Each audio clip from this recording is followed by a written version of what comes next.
The following program is presented by the Metropolitan Library Service Agency.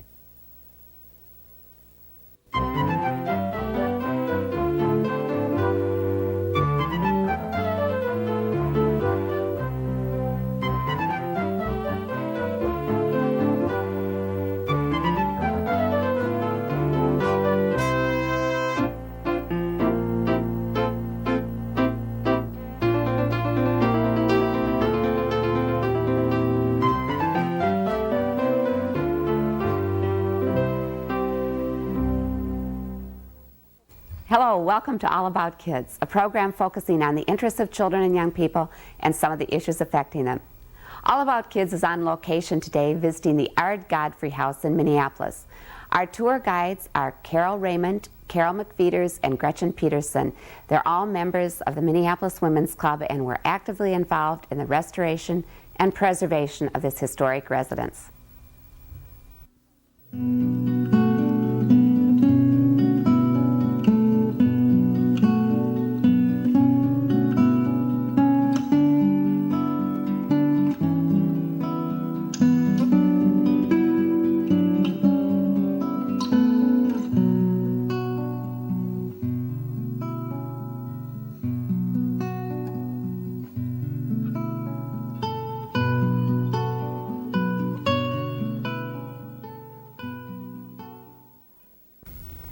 Well, Carol and Gretchen, we're standing here in the hall of the Ard Godfrey House in Minneapolis on a lovely sunny day.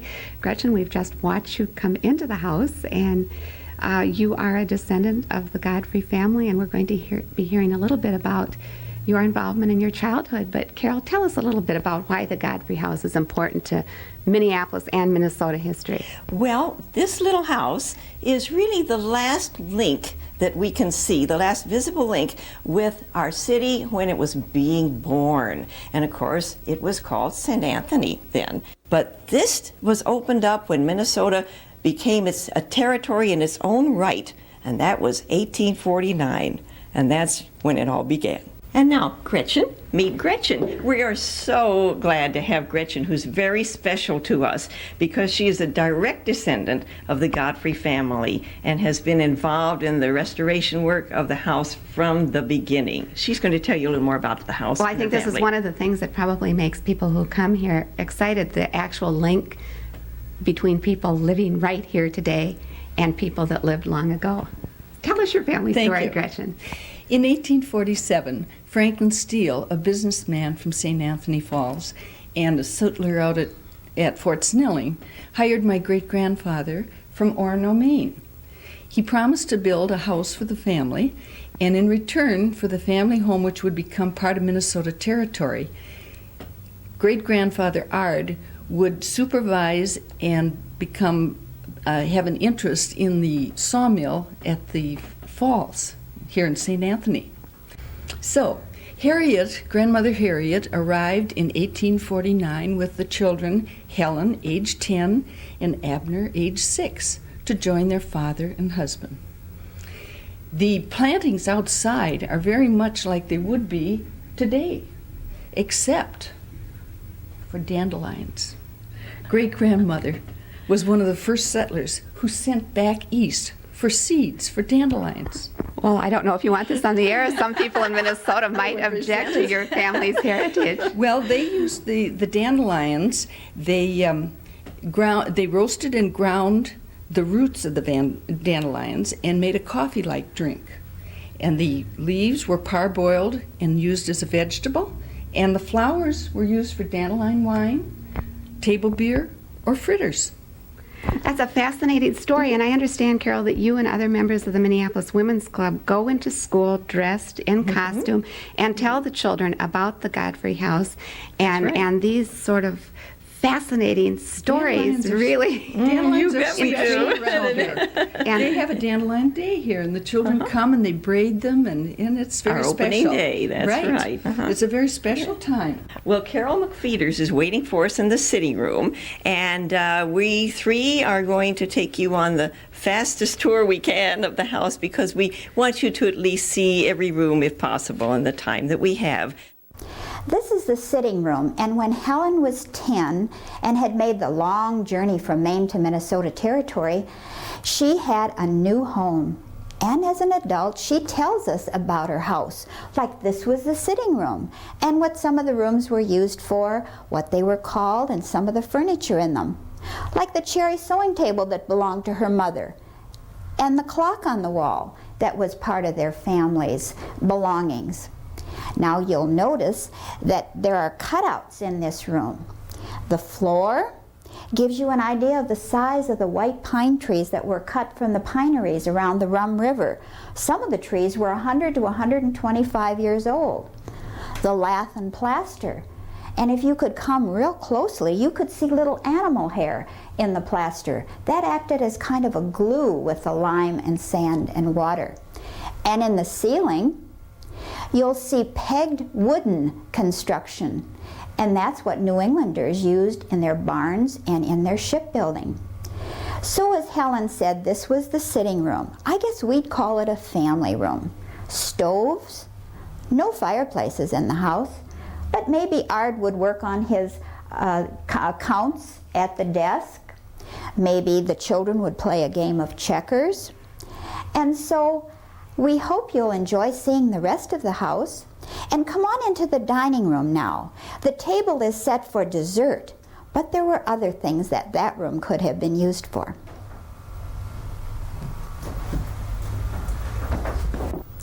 This table is set like the Godfreys might have had back east for a dessert.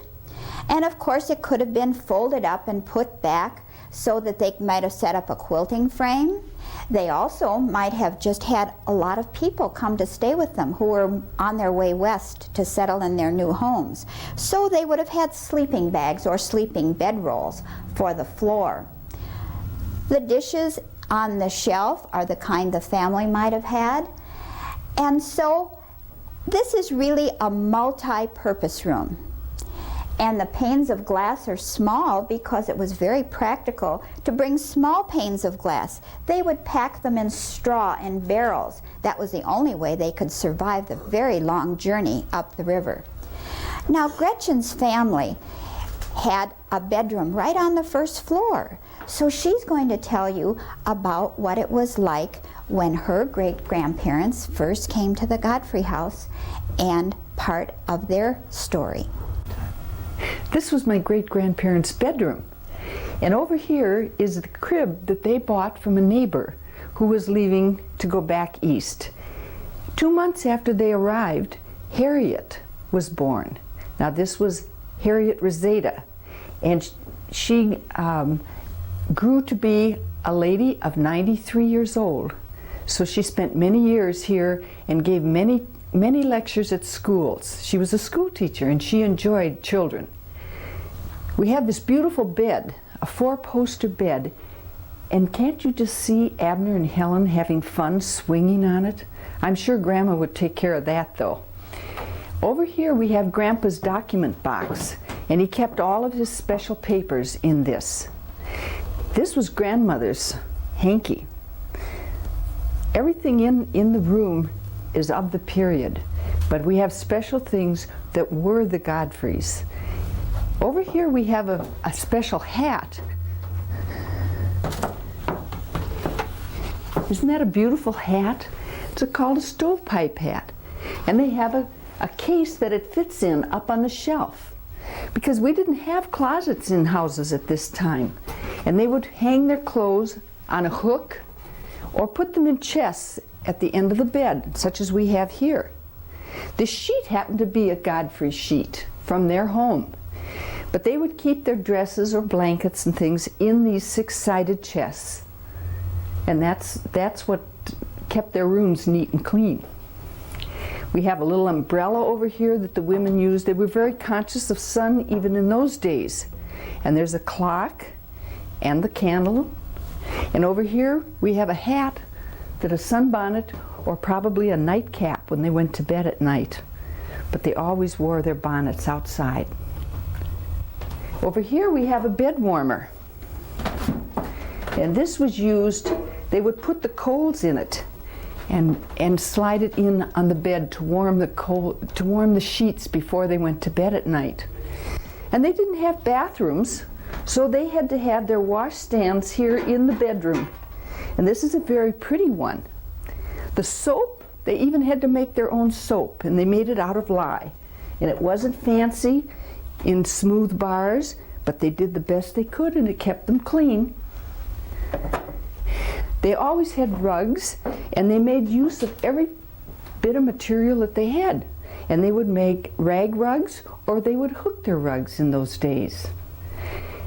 And that pretty much covers, oh, here's the paddle. The beds were made of feathers and ticking, and they would get kind of lumpy, so they would have these paddles, and they would smooth them out to get the lumps out of the bed before they went to bed at night. We are fortunate, aren't we? And now I think we'll go into the living room. Well, now we're in the parlor, obviously the company room of the house, done in a soft red and green, which were Harriet's favorite color combination. And a lot of activities took place in this little room. The Godfreys were very, very sociable. It's kind of nice to remember that this was a little boom town, and a lot of people were just pouring in, and the Godfreys were very good about taking in people who maybe until they found other lodging or until their own homes were built.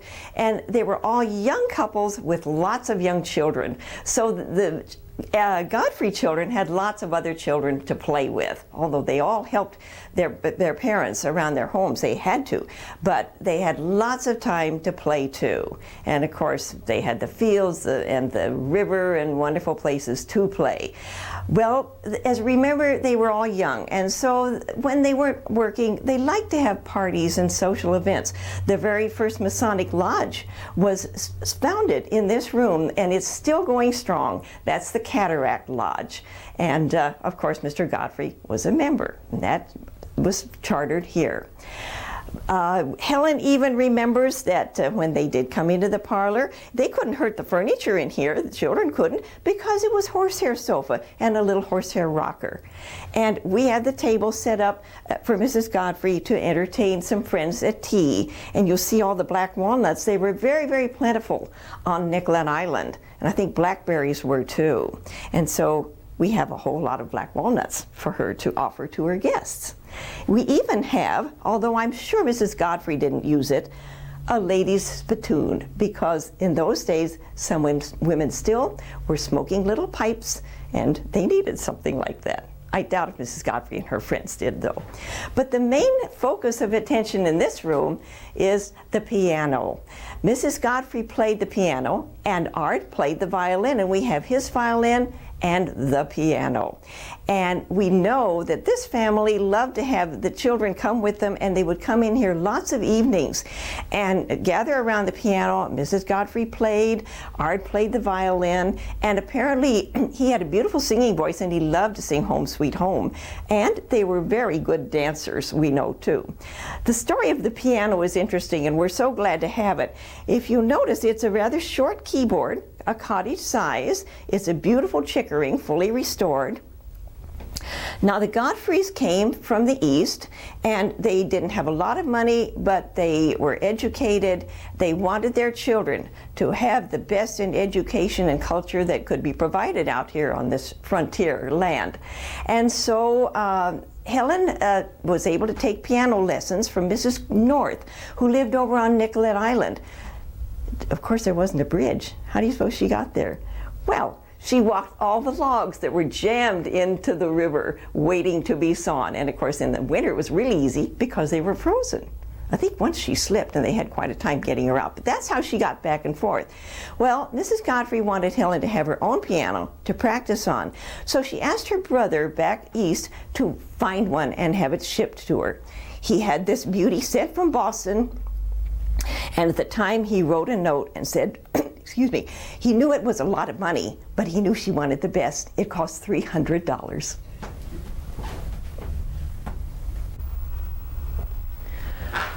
Now, we've just entered Abner's room, the little 6-year-old boy who moved here with his family. And we have things that somewhat pertain to Abner. The only thing we have that is originally Abner's is his own little school slate. In those days, children didn't have, there was not paper by the ton as they use today, and schools didn't have great big blackboards. In fact, this first school here was just a make-do room in one of the outbuildings of the mill. But children would take their own slates to school every day, do their sums or spelling or whatever it was, and erase them for the next lesson, and then bring them home at night. And this is Abner's own slate. Abner had a chance to help his father some. The Godfreys had a cow, and we know that Abner helped his dad with the cow, taking her out, bring her home. And they also had bees. And in another room we'll talk about the bees. But he had lots of time to play too, and lots of little boys to play with. And so over here we have some of the kind of toys that a boy like Abner would have played with. Things he would have found, like old Indian hatchet heads or interesting rocks, clay marbles, feathers, and he did have a pet squirrel skin. So we have a squirrel skin for Abner too. And his father used to make kites for him out of newspaper. So we have one of those. And he did have a rocking horse. It wasn't this one, but he did have a rocking horse. The clothes we show over here, we think Abner really would have been just about out of those when they moved here. But it's good to remember that until little boys were, maybe around age 5, they wore clothes that looked very much like little girls. Now we've come into Helens' room, the 10-year-old girl whose memories have helped us so much in restoring the house. She tells us that this was the first time she had a room of her own, and she had to keep it clean. So she learned some of the first things about housekeeping in this room. She had to scrub her floor, and you notice that since we've come upstairs, we're on the original flooring. You can tell by the very wide random planks and the fact that it looks a lot more worn, and you'll notice they're all painted, much easier to keep clean. So this was where she played and worked. And so we have little girl things in here. Little girl clothes, like Helen would have worn, and little girl amusements or occupations. A sampler, picture cards, her little sewing needle, a little puzzle, a picture that would appeal to a little girl, and dolls and tea sets and things over here. And notice her little slippers. These are a lot like ballet slippers today. There is no heel and no right or left foot, and little girls wore those for very dress-up occasions, not tearing around in the woods here, you can imagine. Over here, we're very proud to have what we like to call the famous blue chest. And this is a piece that the family brought with them with a lot of their household belongings in when they came out to this area. And of course they packed in everything they possibly could, and not everything, but lots of things went into this chest. And Helen wrote later that she remembers their very first meal in the house came out of that chest. When the family got here, and they were downstairs, and they sat down on the floor, and Mother pulled out a brown teapot. How she made tea, I don't know, but she did. And she had a loaf of homemade bread and a jar of homemade jam. And Helen said, nothing ever tasted so good. This is the only original stove to the house. Look how tiny it is, almost like a doll's house stove. But it was downstairs somewhere, we're not sure which room, because when the Godfreys lived here, there weren't any stoves at all upstairs. I imagine the children got dressed in a big hurry and got down to the warm kitchen in the mornings. There may have been grates in the floor, but we're not really sure. And now we're going to go across the hall. Now we've entered the central hall, and I want you to see this beautiful New England touch in this lovely balustrade and railing. I'm sure that Ard insisted this be done. After all, remember they were from Maine. And incidentally, like the Godfreys, all of the very first settlers in the little village were either from Maine or other parts of New England. So they brought their architecture with them, and that's why this little house is the style that it is. We understand that when the village was just very young, it really looked like a little New England village because this is the way everybody built their houses. The wallpaper is very interesting. This is a reproduction of the original pattern that was found down in the parlor and in the hallway. And the interesting thing about it, very typical of the times, if you look closely, this was known as fly speck paper. It was not a bad idea. No screens. What do? Well, you disguise the paper to begin with so the fly specks won't show. And over here, we have a fairly recent acquisition. This is another original Godfrey trunk, a chest. It's black leather with wood and metal straps. And this is another piece that they brought with them when they moved out here. It even says St. Anthony on the bottom. So we're really glad to have that. Now we're going to go into what they call the spare room. Well, this was called the spare room. Today we'd probably call it a fancier name and call it the guest room. But lots of people were in and out of this room, lots of travelers, and so we show the rounded trunk, the carriage trunk, and a carpet bag, as a traveler might use then. And the bed was used a lot because many people did stay here. In fact, for the first winter that school had been started, the two school teachers stayed in here together. And so it was a room that saw many visitors. We understand, as a matter of fact, that there were even times when there'd be so many visitors in the house that Abner had to give up his bed and sleep in the little storeroom, which is the last room we'll see. This is called a rope key. And it was very important if you kept house with beds such as these, because of course there weren't any mattresses or box springs as we know it. All the beds were, as I'll show you here, you began with stretched rope. Then you might have a straw ticking. We even show a mouse hole in this one. And if you were fortunate, perhaps a feather ticking on top of that. Then perhaps your coarse home woven linen sheet on the bottom, a finer one on the top, store-bought or brought from home, just like we do today, an old blanket or something, quilt for warmth, and your best one on the top. But this was used periodically because these ropes will stretch.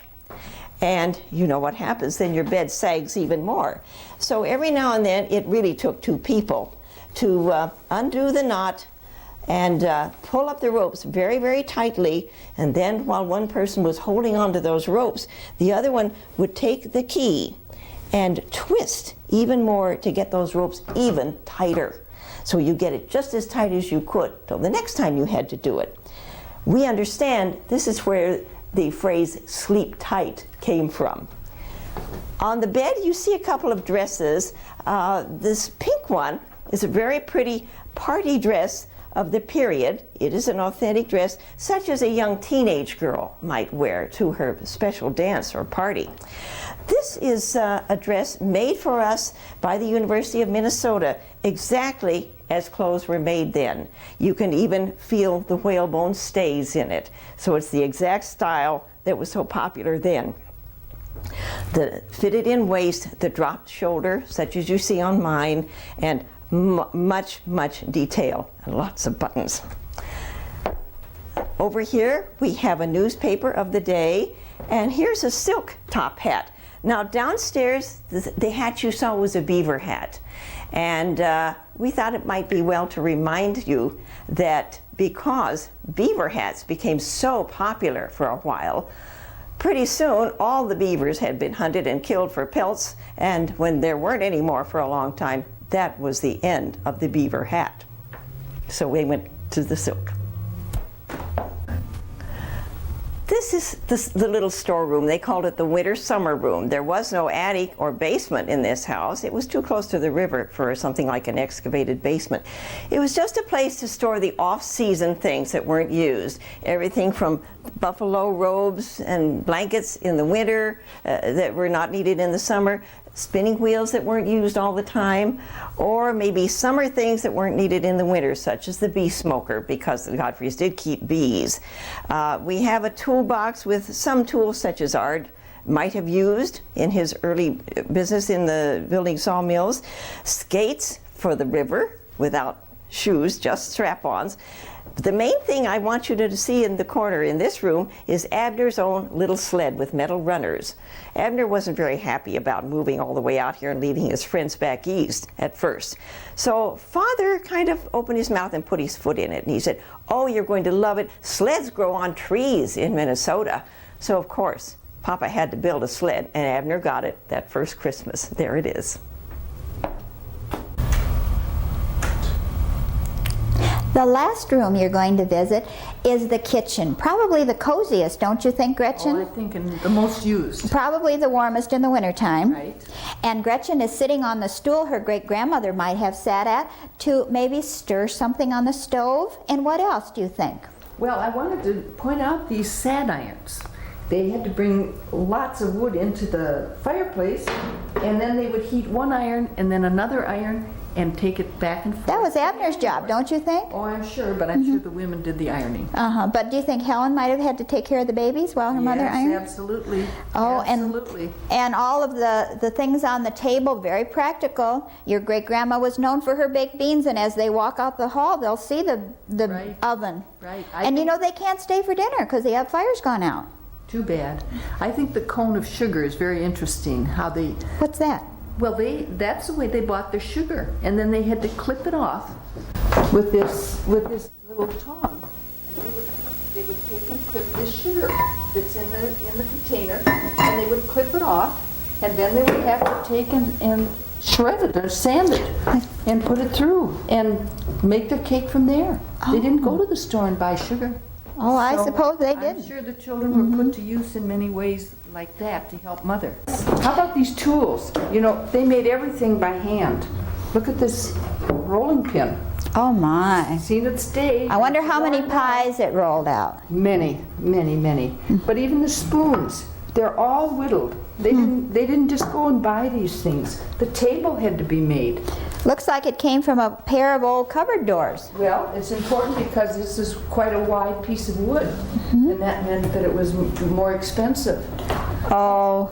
The high chair. That's where the children sat, and I'm sure that it was carried through. In fact, it was in the family for many years. Oh, and look at the rose hips are drying. Maybe they'll make rose hip tea with those, or rose hip jam. Sounds delightful. But Grandma was known for her baked beans. I know, and I'm Baked sure beans they'll see the oven when they leave the house. Right, and the brown bread. So do come and visit the house and come and enjoy it with all of us. We like to tell the story of not only the family, but the house they lived in. History comes to life at the Ard Godfrey House. Thank you, Carol Raymond, Carol McPheeters, and Gretchen Peterson. Thanks to all of you for joining us on All About Kids. Please tune in again.